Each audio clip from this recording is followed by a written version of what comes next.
Namaskar, good evening. First of all, I want to thank CIO for organizing this get-together.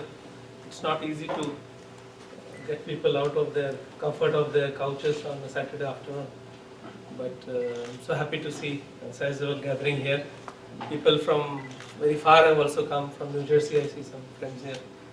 So welcome, and I am very happy that ICCI has sent its representatives. They are the real guys who are on the ground doing business, so I'm very happy that they are here, and we will like to hear a lot more from them because ICCI Bank is India's, perhaps largest India's private sector bank, but they are present in United States, and they are here because they are doing business and they are making money. They are making money from all of us, so it will be very interesting to hear their story. And it's not easy for an Indian bank to operate in the United States. In many ways, US is a very open country. The ease of doing business is very high, but sometimes I think the ease of doing business itself becomes the difficulty, because it is so easy that anybody can get into business, and then it results in many failed businesses. I think in the United States has the largest rate of opening businesses and closing businesses. So that's something interesting. I am saying this with a particular purpose because I'll come to that in my presentation. What I want to do is I want to just give you some idea of what's happening in India. Most of us are from India, so we know India very well, and I am nobody to tell you about India. But sometimes in our love or obsession with our motherland, we sometimes forget what's happening there, or we overlook. So it's important to keep on revisiting and seeing issues in the right perspective. So I called my story, I'm a diplomat, I like hearing stories and telling stories, so I try to, in any presentation I like to tell stories. So I called this the New India story, how India is different, and how we are today much different than when many of you left India to come here and do business from the United States. You have been visiting often, I know that, but it's a different take when you live and work in India than being in the United States. And so, in a nutshell, I will throw out 3 statistics. I know all of you, particularly Indians, are more interested in the column on the right. Because of the upcoming elections, but if you see the first one, the one in color saffron, I deliberately didn't make this one saffron, the one on the right, but if you see the one on the left, India is one of the largest economies in the world, and whether we work for it or we like it or we don't like it, India is going to grow. Even if you don't work hard, India is going to grow at 6, 7, 8%. You know, this is the way the things have been set up in India now. The way our country is structured, our growth rate will remain high. If we do well, if we can get our act together, we will grow at 10%. But we will obviously grow at more than 6%, and we can easily grow at 7 to 8%. Now, you see the data. In the coming year, in 2019-2020, we will grow at 8.2%. We will be a $2.6 trillion economy. And the last figure is 222 billion. This has been the foreign direct investment into India in the last 4 years, of which a very significant one was from the United States last year. Does anyone know which one? What was the largest investment from the United States last year? Boy? No cheating, please. So $16 billion Walmart invested in and brought Flipkart. Okay. That was the largest investment in India, single largest investment in India. Now, population, it will be 1.5 billion by 2025, but the other statistics, which is, वो है क्या pointer?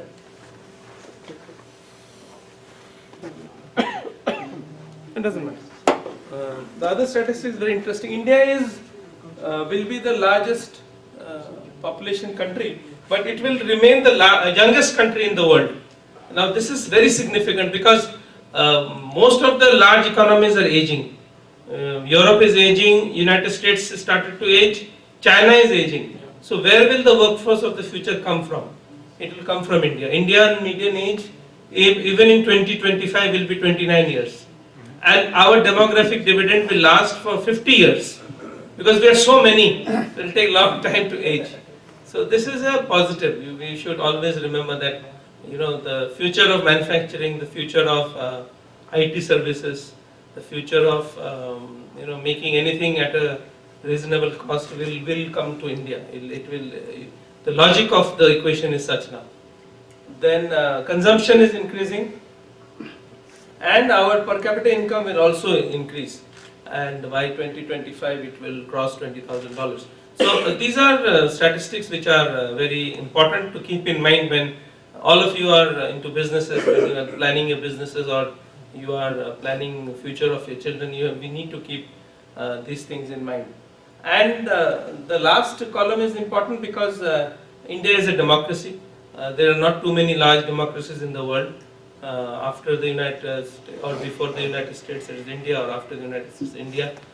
This is a very important point because when you are working in a democracy, there are certain advantages which companies and corporates are realizing now. If you see the narrative that is now being generated, particularly about our northern neighbor, about China, and how businesses which thought that everything was always we were compared with China. They're very easy to do business in China. Yes, it is very easy to do business in China, but then either you have to have a joint venture partner or you have to transfer IPR.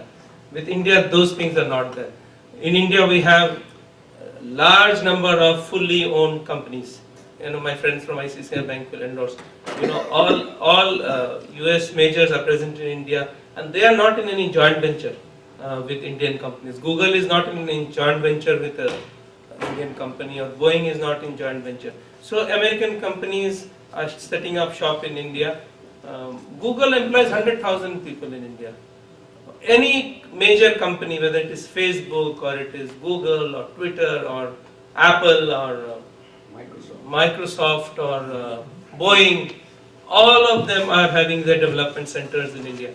I recently met one high-level executive from a company which monitors IT trends in the world, and she was telling me something very interesting, which is, if you see some of the major IT firms in the United States, the top honcho CEOs are Indians, but they are Indians from the United States, like let's say Sundar Pichai or Satya Nadella. They are first generation Indians.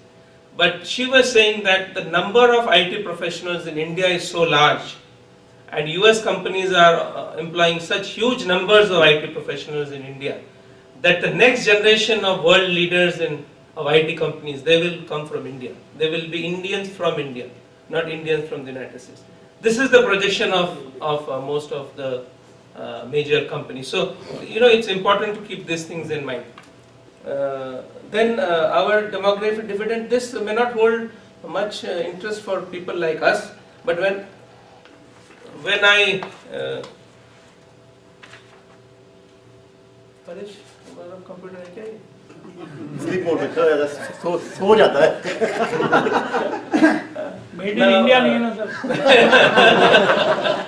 So that holds a lot of appeal because now companies in the United States and the West are rediscovering the value of a democracy, in the sense that there is transparency, and I'll come to it later on. There is something which I said in the beginning, I will come to it later on. Now this is the data from World Economic Forum. So you see, we will be the third largest economy. If we continue to at our present clip, we will be a $6.8 trillion economy. There will be a huge gap with China, of course, but if we can get our act together, we can bridge the gap. But India, USA and China will be the three major economies of the world by 2030. And this picture will dramatically change by 2050. Now, it's not very normal to make such long-term projections. We are all business people. We all know what Keynes said, in the long run we are all dead. But I don't want to get into that. But 2050 projections are even more dramatic. So you can Google and look at the projections of 2050. But I will not go there. So this will be the three major economies of the world just 11 or 12 years from now. So we should all, who do business, who are into economic projection, who are setting up trading units, who are manufacturing, who are buying from India or from China or in the export-import business, we should keep these global trends in mind.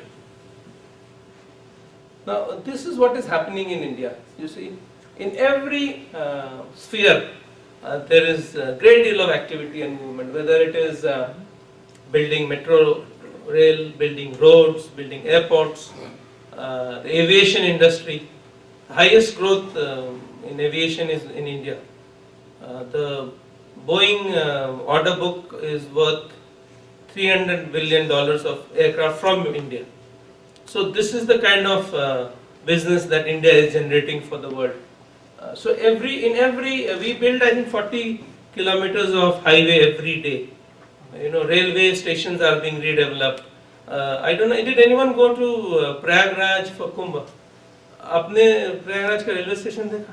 No, I could not go to the railway station. अच्छा, you flew in? I drove. अच्छा, you drove. So I was told by people who went to the Prayagraj railway station that it was looking like an airport. Like we could, means I myself have not been to India in the last 2 years, and I can't believe that transformation that is happening. So in every aspect, things that we were used to, they have changed. So this is the new India that we are all looking at. So just a glimpse of what is happening in India. Now this one I picked up again, I think from it's a World Bank forecast. See the top 10 cities of the world in the next 15 years. ये तो सारे India में है. All the top 10 fastest growing cities. So you know, this means a lot of chaos also. I know you must be thinking, oh my God, itne log ho jayenge and a lot of population. But this is business. You know, for a business, this is opportunity. Whether you are in retail or you are selling services or you are into manpower or you are into IT services or whatever, you are into selling television or you are buying a car.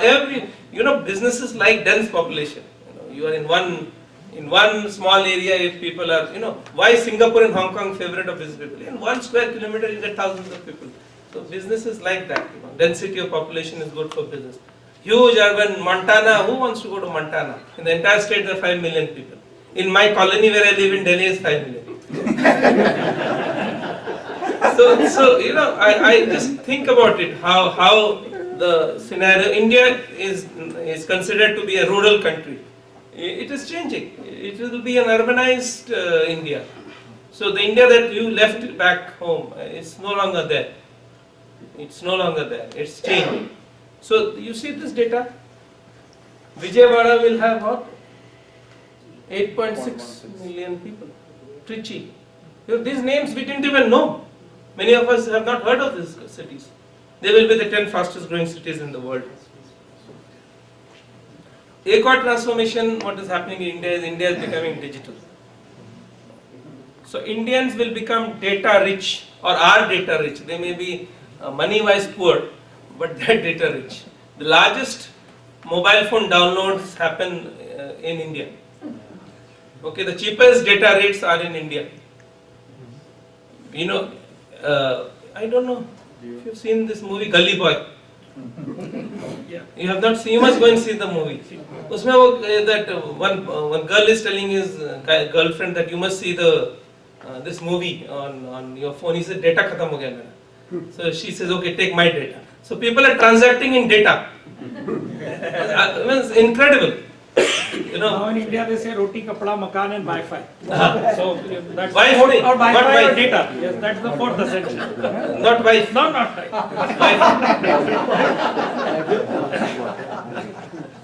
Not with the E, with the I. So, you know, we have our own views on demonetization. But demonetization, I am not an economist, I don't want to get into the merits and demerits. But one thing which has happened is because of demonetization, India digital payments have really become popular. Now, earlier credit cards were not accepted in many places. People were not having credit cards. Mobile settlements were not even known. In one jhatka, in one blow, overnight, people started using digital payments. Now, this has brought a lot of opportunities, lot of transparency in a system. It has dealt a blow to corruption.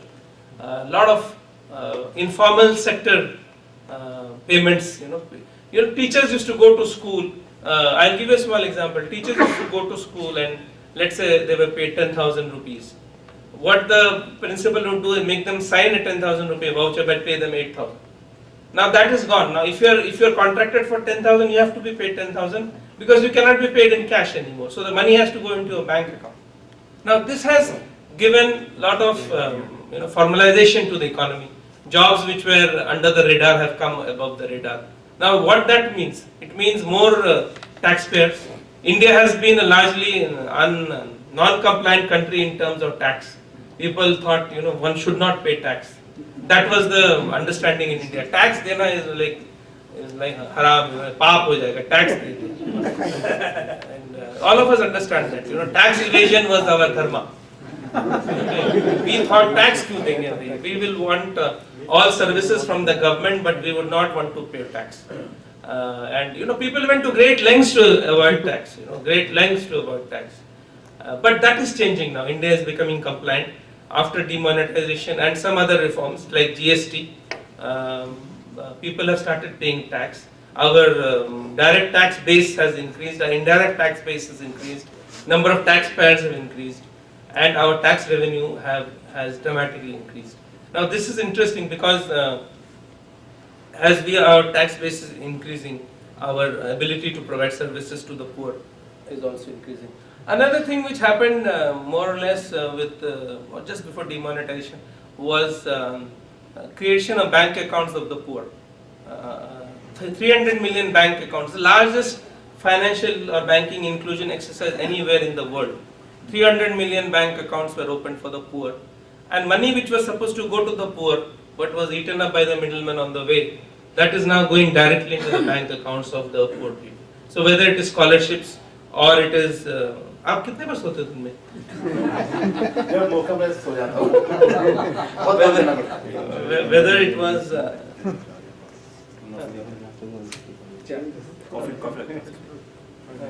whether it was what was the thing? Scholarships, pensions for the widows, disability pension, children pension, gas subsidy, all that is now getting directly into the bank accounts of the poor people. And there are some data, a lot of research is going on. I was in a conference in the Stern Business School in New York, a very positive review by their professors that India has saved $100 billion in the last 4 or 5 years by direct benefit transfer into the bank accounts of the poor. So this is an incredible story which is not heard often. We think, people, there was a lot of skepticism in the beginning that what is the point of opening a bank account for a poor person? Nobody will put money in it. But people are putting money. Once you have an account, people are, once you buy a car, you will drive it, it's not, or once you get a house, you live in it, so it's like that. So people started putting money in those bank accounts. These bank accounts are alive. They are kicking. People are doing transactions. And even the bankers were skeptical that, these banks will be a burden on these accounts will be a burden on the bank, and it's not true. We have recently had the country head of State Bank of India, and he was saying in the bank accounts of State Bank, they have cash of more than $13 billion. That has not come from the traditional bankers, they have come from the poor. So that means that money is reaching to the poor, and they have something to stand by them when they have difficulty. Another reform which I mentioned before but is very important is GST, Goods and Services Tax. Before July of 2017, India may have been politically one country. India, all 27 or 28 states were one, but economically we were not. Every state had its own taxation system for goods and services. In one shot, 1st July, midnight of 1st July 2017, India became the largest common market in the world. Free common market. I'm not comparing with China because China is not that way, an open market. Now, if you pay tax once, you don't have to pay, your goods don't have to pay tax when you cross the border. Now, there was a lot of noise around GST. Bahut halla hua, GST is killing the small taxpayer and it's too much of reporting and this and that. But we had the fortune of listening to the finance minister who was here last year, and he was saying that the genuine businessmen or the reasonably sized businesses, they are happy with GST because it does away with all the inspections, it does away with the license raj. People don't come and ask you for bribes. It's a great blow to corruption. 97% of the GST payers were happy. Only 3% who did not pay any tax, but they to just comply with the reporting, they were making all the noise in the world. Now, there were of course, some initial glitches and teething problems, but those are over now. And today, GST is really a great structural and transformational reform. And when we speak to investors in the United States, they are really happy because it has done away with multiple taxation system, lack of predictability in the system, and it's a great reform. The benefits of GST will come in the next few years, and you will see it will have a direct impact on our growth. I already spoke of data. Another thing which I want to mention here is, I don't have a slide for it, but very important. We passed something known as the Insolvency and Bankruptcy Code last year. Now, what is the IBC? In India, you could open a business, but if the business fails, there was no way of paying the creditors. So, what happened was many promoters, promoter is a slightly tainted word in India now. Promoters would raise a company, start a company, take loans from the banks or take equity from the market, and then run the company to the ground and not pay the creditors. And there was no way you could divest them from their ownership of the company. Now with this IBC, there is now a clear path. The moment a company defaults on its loan, the IBC processes kick in, and then they are divested of the ownership of the company. They cannot bid for the company. Bankruptcy professionals take over the company, and the company is then sold to the highest bidder. And once it is sold, there is a pecking order of the creditors who will get the money first. So this has brought about a great deal of liquidity in the market. People are not afraid of entrepreneurship. People know that if they fail, there is a way out. The banking system is being cleaned up. Loans are being repaid, and recalcitrant promoters, they are now. There are many examples. If you've been following the news, SR Steel has lost ownership of SR Steel. It is now with ArcelorMittal, and they tried their level best. They went to court. They did so many things, but they could not retain the company because they had defaulted in their payments to the banks. Now, so this is what digital India is looking like. This data is slightly old, maybe 2 months old, but it is already outdated. But you just get an impression of what is happening. So if you are in this business, if you are in making of apps, if you are in data services, if you are in data analytics, if you have anything to do with data, India is the market.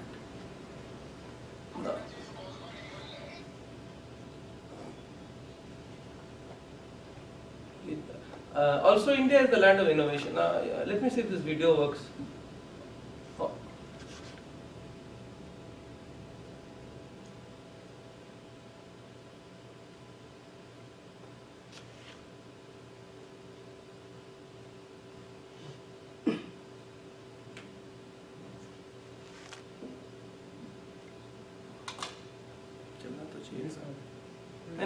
it doesn't work. What I'm saying is that India was known as the land of jugaad. But things have transformed. People are going beyond jugaad, and I just coined this word anu jugaad, means beyond jugaad.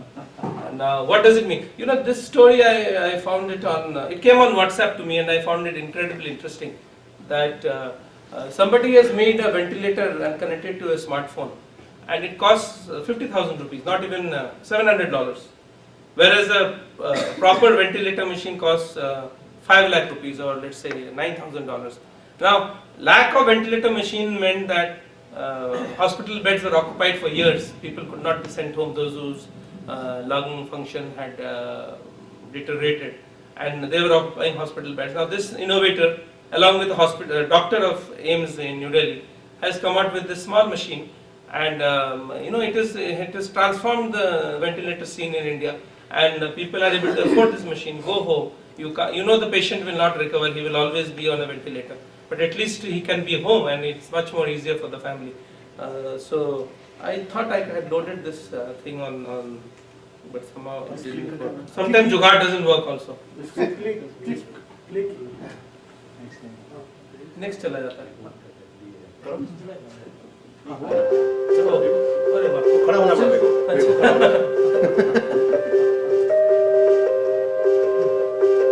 If you look at our AIIMS hospital, we have patients who are on ventilator for years, months or weeks, and here itself in this cubicle we have all these patients here for years together, and the only reason we are not able to send them back home is because they need to be sent on a ventilator, and other patients who are waiting for, we have a waiting list of more than 5 years.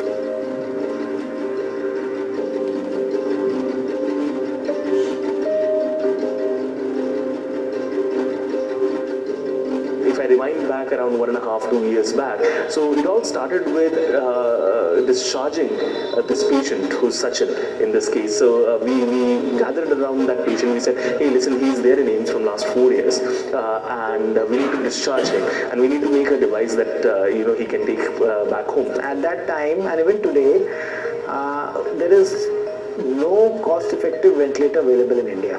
The cheapest ventilator which are there, portable ventilator, cost around 4 to 5 lakhs, and most of them are bulky, require technical expertise, and not at all user friendly.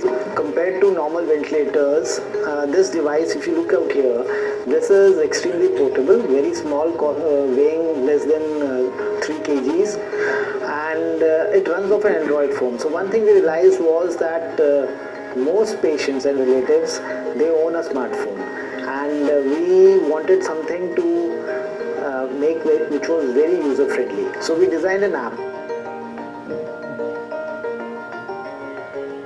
Have a look at the traditional ventilator. This is how big it looks like, but at the very same point of time, this is the size and the form factor of our ventilator. So it is exactly the same as the traditional ventilator, while being a fraction of its size and a fraction of the cost as well. Now, if I talk about this ventilator, this comes with a lot of shortcomings, where our ventilator actually supersedes. So when we talk about this ventilator, it needs oxygen supply, it needs medical air. So if a person wants to take it home for a long-term ventilation, he cannot take it over there. Whereas with our ventilator, you simply plug it into the socket and it works just fine. We have prices less than 50,000 rupees. That's the basic price for the basic version, and the running cost is less than that of a tube light. Easily 5 years shelf life is there for this.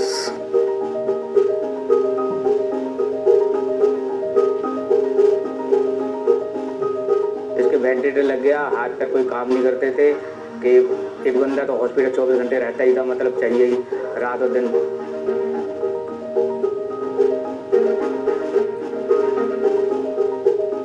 हम वहाँ पर रोते थे, हम बहुत दुखी थे, हमारा कोई देखने वाला भी नहीं था.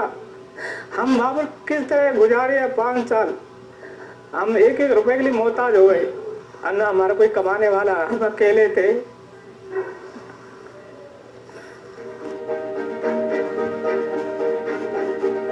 उनकी वजह से आज 5 साल बाद हमारा बेटा घर पे है, और हम अपने घर को भी देख रहे हैं और अपने बेटे को भी देख रहे हैं. दिन में तो मैसेज रहती है, वो देखती रहती है, हम अपने काम पे चले जाते हैं, अपना काम ध्यान रखते हैं. इस वेंटिलेटर से हमें इतना फायदा हुआ है कि घर पे आ गए, अपना घर भी देख सकते हैं, हम अपना रोजगार भी हम चला सकते हैं. इससे घर पे आके खुश है ये भी.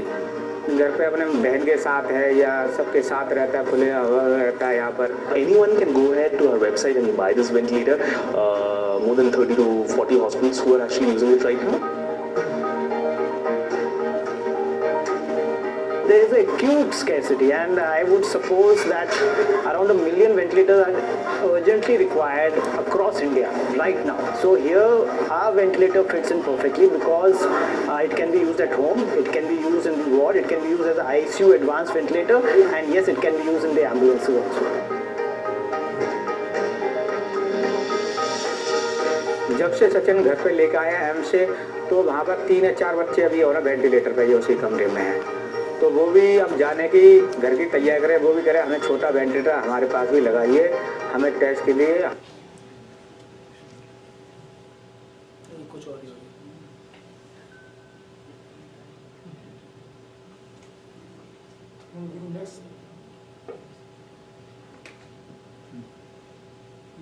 Next slide, Anna. Just to next slide.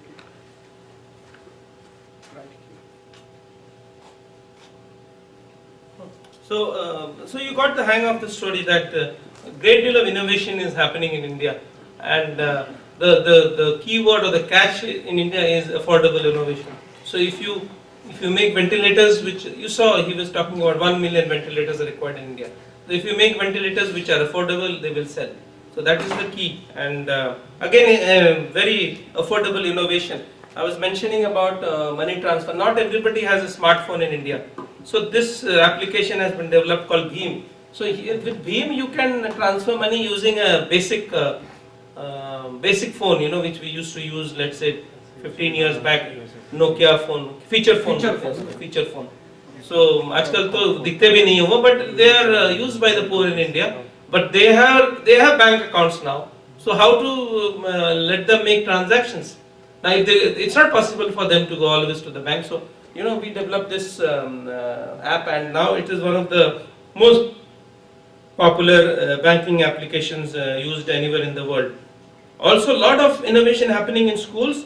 We have this Atal Innovation Mission, and entrepreneurship innovation has now percolated to the grassroots. It was always there, but people did not get the opportunity to present their products or their services in the market. Now, because of some of these innovative schemes, they are now coming out of the.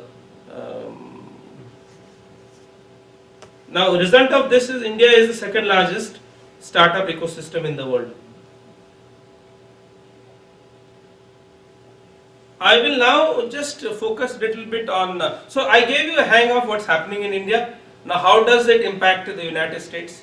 All of us are here in the United States. So I'll give you a glimpse of our relationship, particularly focus on business. If you see the slide, our trade with the United States is growing, and it is growing at a very impressive rate.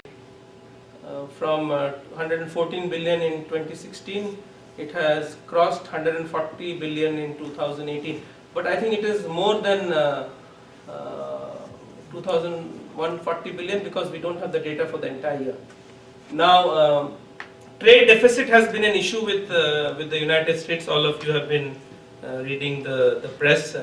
The present administration is very sensitive to trade deficit. But here again, if you see, the US exports to India are growing at a faster rate than Indian exports to the United States. And the trade deficit with India is actually reducing. So in the coming years, it will be much less than what it is at the moment. So this is a positive story as far as India-US trade is concerned, because earlier we were not maybe so cognizant of the importance of trade deficit with the United States. We are, I think, the 11th or the 12th largest trade deficit countries with the United States. But in the current administration, it has been given a lot of importance. So we are working towards it. Now how? We are buying things which we never bought before from the United States. We are buying petroleum, we are buying oil, we are buying gas, we are buying aircraft, we are buying poultry, we are buying defense systems. In the last 5 years, we have bought defense systems worth $17 billion US. Earlier, as we know, we did not have much of defense trade with the United States, but now that has changed, and India is buying weapon systems from the United States. This picture is from your state only, Philadelphia. We had gone with ambassador. This is the Boeing facility in Philadelphia, I think nearby only. And we had gone to take delivery of Chinook helicopters. First time India has bought Chinook. Or first time, rather, US has sold Chinook to India. So we are buying Chinook helicopters, and this is this is the first. Our ambassador is there. Ambassador Shingla is taking delivery of the Chinook, and this is the Boeing plant, and we are buying Apache helicopter. So great deal of jobs, let's say even in Philadelphia, are there because the order book has Indian aircraft or other systems. So it's very important. Indian exports to India are creating large number of jobs in the United States. I will now move to what we do in the consulate. We have a small business unit or commercial wing. We provide these services. I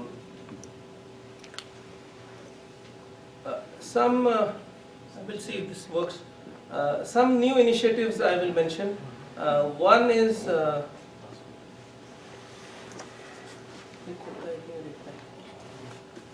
this is a new application we have developed. Those who need to connect to the consulate, you can go to our website, and there is something called on the right, something called Pravasi Mitra. So if you have a query, if you want to know something, you have an issue with passport or visa or OCI or anything, so you fill in Pramit here, and you will get a response within 24 hours. So this is one new initiative that we have.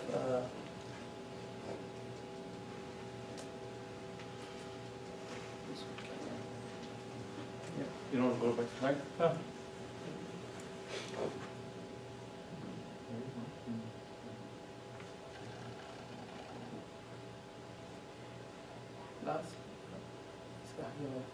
This is one initiative.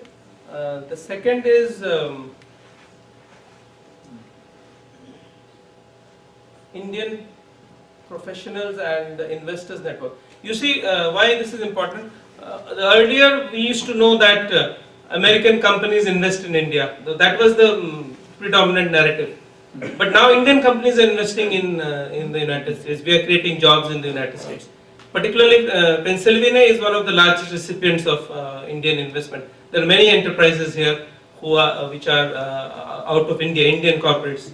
One good example is, of course, ICICI Bank. It's an entirely Indian corporate having its presence in. So we have created this informal network, and we called IPIN, Indian Professionals and Investors Network. And it has really clicked because we have our own newsletter which comes out, and if you want to know about IPIN, just mail us and we will be sending you. Basically, this carries stories about what Indian enterprise is doing in the United States.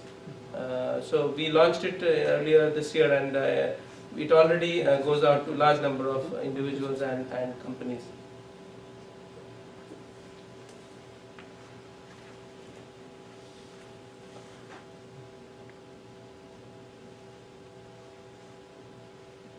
थोड़ा complicated है. मैं है ना. I make it complicated. And last one, last initiative that we took is called India 360. This is something very interesting. Given there is a lot of interest now in India, in the United States. Similarly, great deal of interest in India about the United States.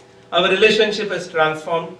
A large contribution has been made by people like you in this room, the Indian community. So, but there is lack of knowledge about India in the United States, and there is lack of knowledge about USA in India. We have tried to do our bit, and we have now developed this course with Carnegie Mellon University and Pittsburgh University in your state. Now it's called India 360. Now this is a course for business executives who do business, who want to do or have interest in India.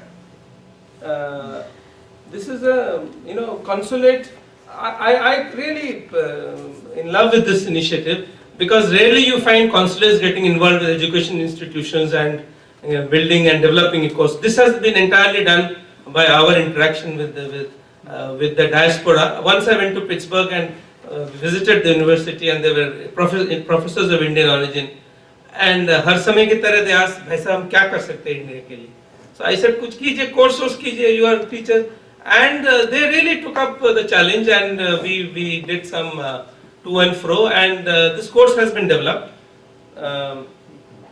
So it is called, it is a 3-day course, and it basically gives a trip to India in 3 days. It from Bollywood to yoga to culture of business in India to Indian politics to Indian taxation, you name it, it is there in this very intense course of 3 days. So we have started promoting this course. So if anyone of you is interested or has a colleague who wants to do business with India, I think it's very, very important for American executives, not so much maybe for people around this room, but for American executives who are wanting to do business with India.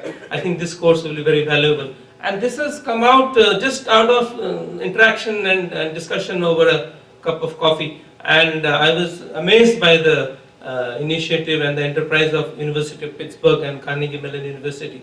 So professors of Indian origin there have put together the resources, and there is a small fee, and I think it has the potential of, already we are talking to some corporates, and they are saying, like, we will take all the seats, how many seats do you have? Because this type of course was not available earlier. This is unique because it will give the perspective from the academic point of view, from the business point of view, and also from the government point of view. This three-angular dimension was not available before. So, Paresh, I need you again.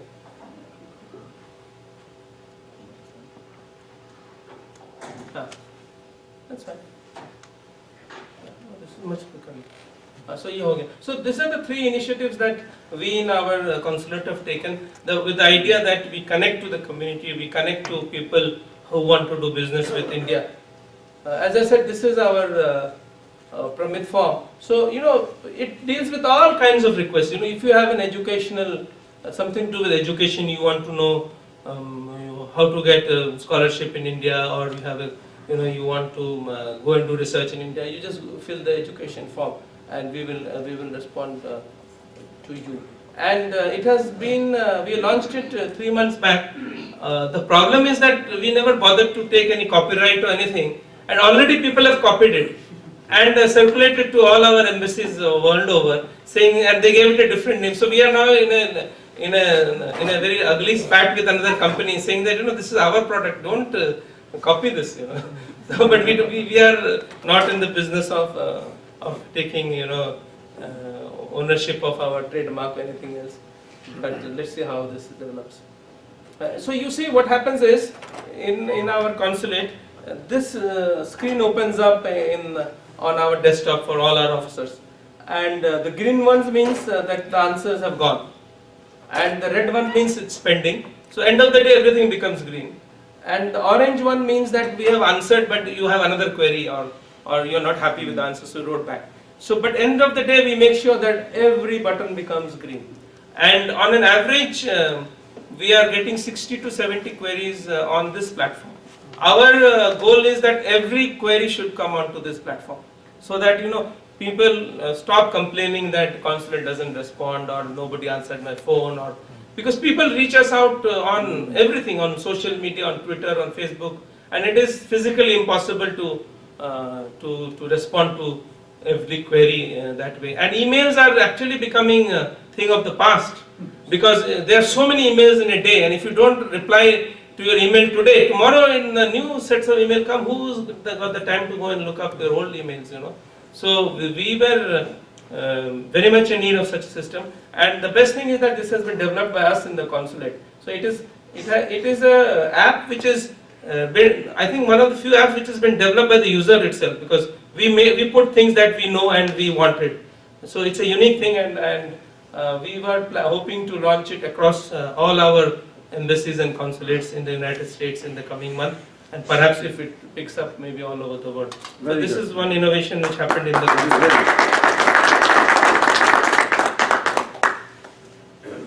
I already talked about IPIN, and with that I come to the end of my presentation.